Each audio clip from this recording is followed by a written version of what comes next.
చిగురిస్తున్న ఆశలు ఢిల్లీ పర్యటనకు అన్ని మంచి శకనాలే. ఢిల్లీ పెద్దల ముందు నిర్మాణాత్మక ఎజెండా, కేంద్రం నుంచి సానుకూల స్పందన. పునర్నిర్మాణానికి పునరంకితం, సంపద సృష్టికి సంకల్పం. రాష్ట్ర ప్రయోజనాలకై బహుముఖ వ్యూహం. బుందేల్ఖండ్ తరహా ప్యాకేజీకి కేంద్రం సుముఖత. రాష్ట్రానికి పెట్రోలియం ప్రాజెక్టు, అమరావతికి ఐఆర్ఆర్, ఓఆర్ఆర్లతో పాటు ఎక్స్ప్రెస్ హైవేకి నిధులు. విశాఖ విజయవాడ మెట్రోలపై మరోసారి సంప్రదింపులు. వెనకబడిన జిల్లాలకు ప్రత్యేక ప్యాకేజీ కొనసాగింపు. కేంద్ర బడ్జెట్లో ఏపీకి మరింత కేటాయింపు. ఎఫ్ఆర్బిఎం పరిమితి పెంపుకు చంద్రబాబు ప్రతిపాదన. 16వ ఆర్థిక సంఘం నిధులపై ఫోకస్. చిగురిస్తున్న ఆశలత.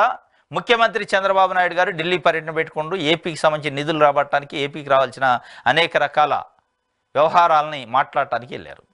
దాంట్లో ప్రధానమంత్రిని, అమిత్ షాని, ఇతర మంత్రులను కూడా కలిశారు. చాలా ఢిల్లీ పర్యటన అన్ని మంచి శకనాలే ఉన్నాయి. ఢిల్లీ పెద్దల నుంచి కూడా నిర్మాణాత్మక ఎజెండా, సానుకూలంగా స్పందించారట. దాంట్లో ప్రధానంగా బుందేల్ఖండ్ తరహా ప్యాకేజీకి కేంద్రం సుముఖత వ్యక్తం చేసినట్టు, అయితే ప్రత్యేక ప్యాకేజీ పక్కన పెట్టినట్టే అర్థం. అంటే ప్రత్యేక ప్యాకేజీ, ప్రత్యేక హోదా అనేది పక్కన పెట్టారు. బుందేల్ఖండ్ ఎక్కడ ఉన్న బుందేల్ఖండ్కి సంబంధించే ప్యాకేజీ ఇవ్వడానికి సుముఖంగా కేంద్రం ఉందట. మరి ఆ బుందేల్ఖండ్కి సంబంధించిన ప్యాకేజీకి చంద్రబాబు నాయుడు గారు ఒప్పుకుంటారా, లేదు మాకు ప్రత్యేక హోదా అనేది తప్పనిసరిగా కావాలని డిమాండ్ చేస్తారా? ఎందుకంటే ఒకవైపు చంద్రబాబు నాయుడు గారు, ఇంకొక వైపు నితీష్ కుమార్ గారు, ఈ రెండు కాళ్లపైన ఇవాళ మోడీ యొక్క ప్రభుత్వం ఆధారపడి ఉంది. కానీ నితీష్ కుమార్ చాలా గట్టిగా, నితీష్ కుమారే కాదు, నితీష్ కుమార్తో పాటు చిరాగ్ పాస్వాను, ఆ బీహార్లో ఉన్న అన్ని రాజకీయ పార్టీ నాయకులు ప్రత్యేక హోదా ఇవ్వాల్సిందే బీహార్ కానీ డిమాండ్ చేస్తున్నారు, అడుగుతున్నారు. అదే స్థాయిలో ఆంధ్రప్రదేశ్ నుంచి చంద్రబాబు నాయుడు గారు సీనియర్ పొలిటీషియను, సీనియర్ ముఖ్యమంత్రి, మరి ఆయన ఎక్కడా కూడా ప్రత్యేక హోదా గురించి మాట్లాడలేదు. సానుకూలమైన స్పందన ఉంది. నేను వెళ్ళినా, కలిసినా, వినతులు ఇచ్చి, దేని గురించి వినతులు ఇచ్చారు? ప్రత్యేక హోదా గురించి ఎక్కడైనా మాట మాత్రం ఆయన మాట్లాడారా?